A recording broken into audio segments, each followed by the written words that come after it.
You're surrounded by 100,000 boaters, and these are all gas boats, and they're all going to be laughing at us if we fail. For me, it's fuel.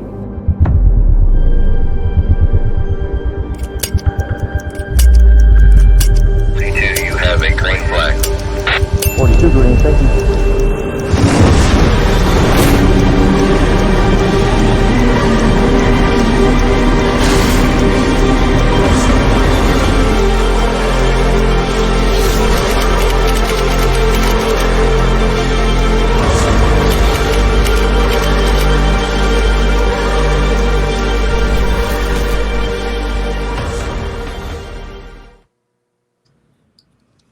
Welcome back to another episode of The Boat Boss. My name is Kim Sweers, and I'm the host of the show. And that video that you just saw, my intro video, was History in the Making. And the two gentlemen that are responsible for the history and the world record that was set last year and possibly this year, we're going to find out later in the podcast, are Alex Mongone and Shaun Torrente. Welcome to the show. Thanks for having us.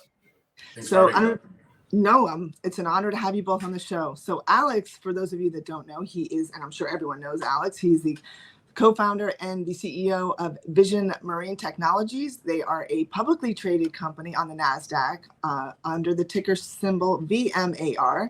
And Shaun Torrente is so well known on the race circuit. It's been doing it since he was a baby, I think, right, Shaun? A long time. And he has set many world records and is also the owner of Shaun Torrente Racing in Fort Myers, Florida. Welcome to the show, guys. Thanks.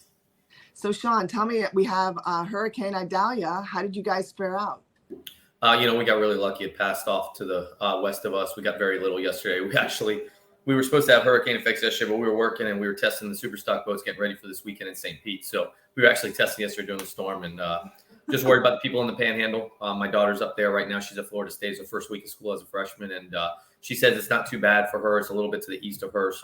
But I know there's some cities that can be pretty hard hit. Our water's still pretty high, but nothing, I don't think, catastrophic, thankfully. Well, good. Her name is Teeny, right? Her nickname? Her nickname is Teeny because she was always small, because unlike you, Kim, we were always the small people. So we always called her Teeny, and then it just kind of morphed into, now I call her Teen because she was a teenager, and then it just stays there as Teeny. So she's Teeny Torrente, and her real name obviously is Isabella, and my wife's Flavia. So yeah, we're blessed. We've been around this a long time, and the industry knows her as Teeny. I love it. Well, Teeny, we're with you and your friends and everyone that is in the path of the storm. We wish you well, and hopefully we'll be able to recover from this storm. So let's get right to it. Anyone that knows Kim Sweers, I love nonfiction. I love a good story. I love anyone that has had a vision and then actually made it a reality. And Alex Mongone is that person. Alex, take us back to the day when you decided that you had a cup of coffee in your hand and you said to yourself, I'm going to disrupt the propulsion space and create an electric motor. Take us back to that day. That day was 2014 after taking the outer limit 46 out of the water, and I got a eye contact with Ian Bruce, boat designer and also owner of Laser Sailboats. And he asked me how much fuel I had burned during that poker run race. And I was ashamed of giving him the real number. And he gave me his business card and asked me to pass by his office on a Monday. And I did. And I saw that amazing Bruce 22. It was one of the first prototype electric. And even back then in 2014, he was doing 41, 42 miles per hour. So that this is, I can probably change the course of things if I focus on it and just focus on that. Sold the outer limit, got away from those poker runs for many, many years. I love them. I love gas boats. But the future was actually more, I was focusing my future on what could be the next generation of electric motors with the Motion 180. So this is where we are today with it, and it was 10 years. It's a great story. And you know, the reason everyone in my office here is like, why are you doing this on Vision Marine? And I said, you know, for me, I want the world to know what I have experienced with Vision, because Nick Harvey contacted me through Informa. I was doing some promotional work for Informa for the Miami Boat Show, and I was able to get on the Four Winds H2E and do a walkthrough video. And that was the first time that I actually laid eyes and actually experienced the Vision electric motor. So I'm going to show that video, and that's the production motor, and then we're going to go right into the racing version. Right. Well, I look forward to experiencing the H2E, so let's get on board. Let's go. Nick, it is so hard to believe we're actually moving. It's super quiet. Yeah, I'm actually going to go back and check to see if the motor's on. I was just going to suggest that.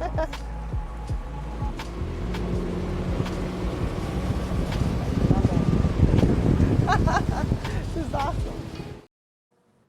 So that was my first experience with Vision. And on my way back to the office, and later that night, I was really talking to myself, which I do a lot, reflecting on the day that was that I just experienced. And I said to myself, it has a small space in what we do, but since you guys have been tagging me on social and really opening my eyes, there's a whole nother side to electric propulsion, which is the racing motors. So let's go into that. Alex, tell us how you migrated from production into the racing side of it. You're actually like everyone. So everyone else is looking at the 180, and it's okay. It makes maybe some sense, but to catch the attention of the people, we need to give them more than that. So that's why we partner, myself and Shaun, on creating something that could probably. You want to tell them how that started, Alex? It started in such an Alex way. Go ahead, Alex. Tell them how. You want me to do it? Okay, I'll do it. One morning, I swear, just like any other morning like this, it was in between races. I was driving to get my Starbucks, and I get a text from a friend and goes, "Hey, you're going to race an electric boat?" And I go, "I am." That's news to me. And so he sends me a press release, that has my name in it. A draft. It was a draft? Was it a draft? Anyway. No, it was a draft. And I'm like, what in the F is this? Why are they using my name? That's all I got. I don't got much. I got my name. So why are you using my name? So there was an intermediary, Randall, that actually works for me now.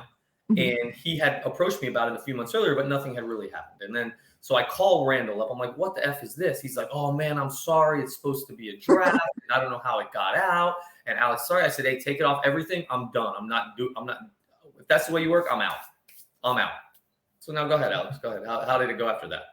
From there, I took the phone, called Shaun FaceTime, and fired a guy in front of Shaun who did that press release without using the correct way of doing stuff. Yes. And it is what it is. And then he convinced me to come to Ibex to meet him. And said, look, just come meet me and sit with me. And some people will say I'm difficult. I am difficult, just like Alex, honestly. I'm very difficult. So I'm a bit hot-headed and difficult. I was like, nope, I'm done, whatever. So he said, just come to Ibex. So I come to Ibex. I met with him. I actually drove to Bruce. I thought it was cool, just kind of talked to him a little bit. But I honestly was not sold. I wasn't sold at all. And then he's like, just stay for dinner. My whole team's going to be there. The board's going to be there. We're publicly traded, blah, blah, blah, blah, blah. Publicly traded doesn't mean I don't know anything about it. It's not my world, right? I race boats and we make parts and we're a small business. That's what we do. So he says, all right, just come to dinner. Just come to dinner. So I call Flavio. I'm like, look, I'm going to stay for dinner. He's telling me to come to dinner. I think it's a waste of time, but I'm just going to go have dinner. I was honest. I think it's a waste of time. So we sit down for dinner. I'm sitting next to Alex, and he starts explaining everything about his story, who he is, the people that are sitting at the table. I get to meet them all. And at the end of that dinner, I was sold. I was sold because I didn't want to do it originally because of the corporate BS, honestly, Kim. I didn't want to deal with a NASDAQ traded company that was going to stand in my way every time I needed to do something or change something or was going to do all this stuff. But what I realized was Alex was very similar to me. He just honestly changed his hustle and got it into a realm that maybe one day I'll be in, but got it into a realm that shows that he can really push forward and do things that are outside the box. Because someone with his background and his world honestly would never be where he is if he didn't have that hustle. So, so he sold me there. And then from there, it was what I considered a crazy project, really. The first year was an absolutely crazy project because they had already purchased the boat, and honestly, it wouldn't have been my choice. So I said, we're really fighting uphill with this, but we'll see what we got. But the reason it worked is because of the two teams, my team here, their team there. But also on my side, because every time one of those corporate things got in the way, I would just pick up the phone and call Alex, and he would take that roadblock down immediately. That's awesome. So I want to take a step back, and I know you both have a passion for electric EV vehicles. And let's talk about what's in your garage. Tell us what is in your garage, or how. I mean, you both share a common passion. Or his. He has a lot of cars in his garage. My garage, I only got like 3 or 4. So I'm a Porsche guy my whole life. So I have a classic 930 turbo Porsche 83. It's all restored. It's beautiful. My wife drives a Cayman, and she ordered a new 911. But I drive a Plaid every day. My daughter drives a Tesla as well. She drives a Model S P90D. And I love it's the most favorite car I've ever had to drive on a daily basis. The fastest street car, correct? Oh, it's the fastest street car in the world. It's amazing. Like it's so easy to use. It's so fun to drive. It just does everything you want it to do, to where my wife was like, I was going to sell it. And she's like, well, what are you going to get? I'm like, I'm just going to get another new one. I'm like, well, what's the point of that? Because there's nothing that I honestly wouldn't replace it with anything. When I bought the 930 turbo, I was going to actually buy a 911 turbo to drive every day. And then I thought to myself, well, why would I buy something that expensive that's going to depreciate if I drive it every day and is not as easy and as fun to drive as my Plaid? Like on a daily basis. It's fun to drive on a Saturday or, stuff like that, but not every day. So drove the Plaid, and the Plaid it's like I said, it's an amazing car. Me and my daughter took it to the track the other night, and it ran, 617 at 120 in the eighth. To give you an idea, a Hellcat wouldn't race me that was on drag radials, nitrous, the whole 9 yards, and he ran a 630 and got mad when I asked him to race because he says it wasn't fair. So just to give you an idea. So that is amazing. That's what's exciting to me is, people ask me all the time, Alex is very, upfront saying, look, he's trying to change and reduce carbon footprint and all those things, which is all the things he should be doing. But I'm a racer. I'm doing it because it's cool, man. It's fun. It's neat to do something different. It just is. Even at the Ozarks, we create such a buzz because either people hate it or they love it. There's very few in the middle that are like, whatever. They're very curious. So the thing that bothers me is they're always like, oh, well, what's the range? Well, that's not what it's built for. And then I always respond with, well, American Ethanol just went 214 and it only lasted 3/4 of a mile because the next one, it was broken. Doesn't take anything away from their 214. It's absolutely incredible. And that's what it's built to do. And I guarantee you American Ethanol can't go 60 miles on a tank of gas either. So it doesn't matter. It's built to go fast, and that's what we did. So, and keep in mind at what we already did last year, we were faster than 90% of the boats. Exactly. So that's a good leeway into last year's video, where I will show that now, and then I want you to take us into 2023 and tell us about this past weekend. So here we go.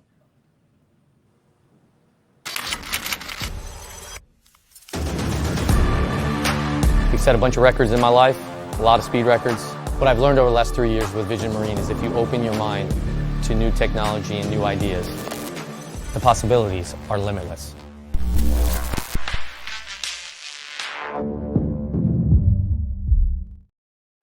So that was the intro video for this year's Lake of the Ozarks shootout. And let's talk about 2022. 2022 was a big year. He beat out Jaguar for the world record and took the crown. How was that? How was that first year when you showed up, and what was the reception from the audience and from the industry? And tell us about the record that you set in 2022. I think it was challenging, and it was also an exercise to see how quickly we could adapt to build the boat, because Ray passed away during the winter, so we had a half boat to build. Shaun was not a fan of that boat, so I had to actually do a bit of magic to please everyone. But and we only had maybe 4 or 5 days of testing before we brought that boat to the Ozarks again. And this year was even worse. So the fact that we have jobs and we have to accomplish real stuff, and not real stuff, but we have to work and we have responsibility on a daily basis. So that project was something that actually we were having to work double and triple shift to make it happen.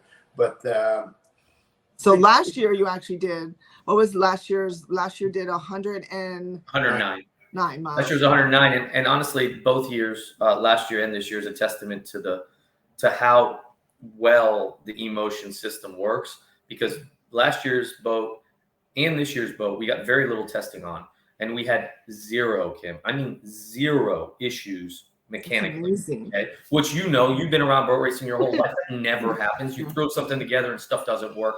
Oil lines loose, fuel filter, you know, something.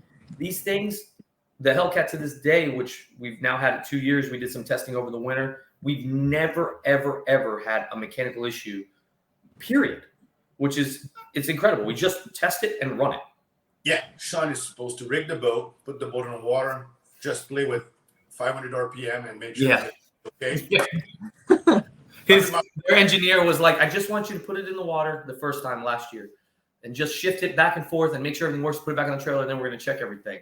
And I said, yeah, sure. And in my mind, I'm going, yeah, we don't have time for that. So we're going to we already shifted it on the trailer. So I put it in the water. So I'm just going to see if it gets on plane. So I got it on plane. And I was like, well, it's already on plane. All the temperatures look good. So I nailed it and beat the record. Went 89 miles an hour. The first time ever in the water. And I sent the video to Alex, and he almost cried. It was amazing. What, that must have been a bit. What did the team Jaguar say after you kicked them? He was actually, you know, he emailed me or messaged me afterwards and was super, super supportive. They were like, that's really cool the way you're doing it. Because that's the other thing that's in my opinion very audacious about the way Alex did it, because this is not what most people would think is the easiest way to break a record. I mean, we did it with a 30-foot cat. Most people, you know, small boat, you know, tunnel boat, like I race in Formula One, something like that, which is what the Jaguar was. But we're doing it in a boat where we can give demo rides. You know, Alex has gone 90 miles an hour in that boat as a passenger. So it's kind of neat the way they did it. And now we have that boat this year. It was there just to give rides and to tow the new race boat down to the start finish line. And it's nothing that they do is necessarily the easy way, which is what's cool. Yeah. You know what I mean? They just want to do it the best and most audacious way possible, which is that's pretty awesome.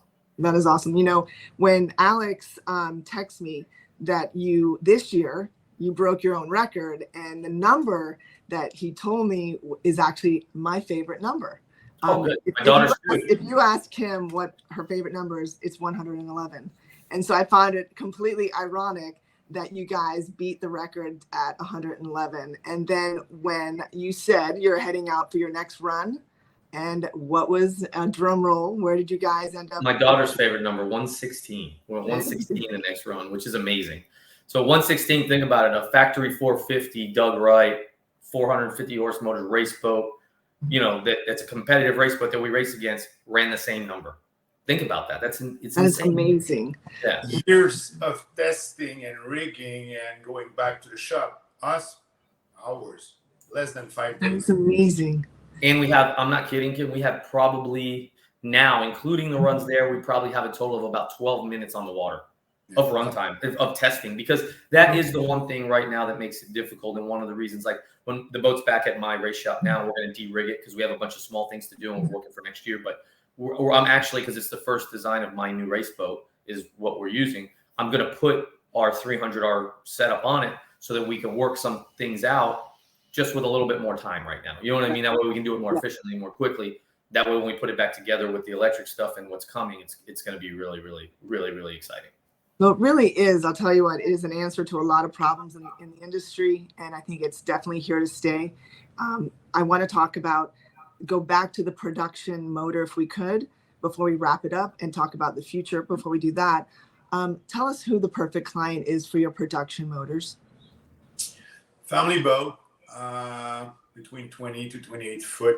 Pontoons are great boat, bar riders. So we have pontoons up there also at the Ozarks and bar riders. Some smaller fishing boats, a bit like what Forza's doing. So lakes, river, canal, that's not a big water system. So you won't see 4 or 5 of them in the back of a big Nortec 45. We're not there yet. We need to actually take care of educating the market one boat at a time with smaller boats. And slowly we'll get there. But also, Kim, what's amazing about it is, so like I race all over Europe, you know, and there's a lot of lakes over there that don't even allow IC engines. We have to get a special permit just to run a 4-stroke IC engine in a race. Right. And then up north, you know, upstate New York, lakes out west, Havasu, not Havasu so much, but I mean, Lake Tahoe, places like that, right? How cool is it? You can get in your pontoon boat or your bow rider, go boating for 3 or 4 hours, go out in the lake and hang out, super silent, nothing, you know, Now, go back to the dock and plug it into your 30 amp shore power, and the next morning you're good to go again.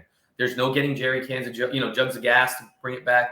For all those people, your average boater, it's so easy. You just plug it in, back, and you're good to go. Yeah, I have to say, when I was on H2E, I almost bought it for my son. I was like, this is a perfect boat. I don't have to worry about, gas. I don't have to worry about maintenance. But really, I mean, the range was right where it needed to be. So hats off to you, Alex, and your team for really, disrupting a space, but also making it where people are actually believing in it and buying the product and using it. So the future is definitely bright on the production side. Let's talk back to racing. I'm going to end the show, because we're almost at 20 minutes or so, but I'm going to end the show with the footage from this year's Lotto, where you actually broke your own record, 116 miles an hour. What does the future look like for racing? So Alex is promising me some big things coming. Now that we have a good, safe, solid boat that we designed with S2, we're able to go much faster. So with the same power this year, it was quite a bit faster. As you can see, with the same power to improve by 10 miles an hour, 9 miles an hour is a lot, or 8 miles an hour is a lot. But now it's time to add some real power to it. We're about 330 horse aside right now. We're hoping to be somewhere around triple that next year. So that's what we're working towards. And then all the stuff we need to deal with that. And then the last thing I want to say is I just need to thank Alex, obviously, and our guys, but the whole team, his whole group of guys, my group of guys that worked around the clock to get everything done and really worked as one team. And then our other smaller sponsors like Ray Marine that really came in and gave us some screens and gave us some technical help. Ray Marine's been a great partner of mine, and they're really trying to get in the high performance boating world. So we're trying to do that for them. That's good.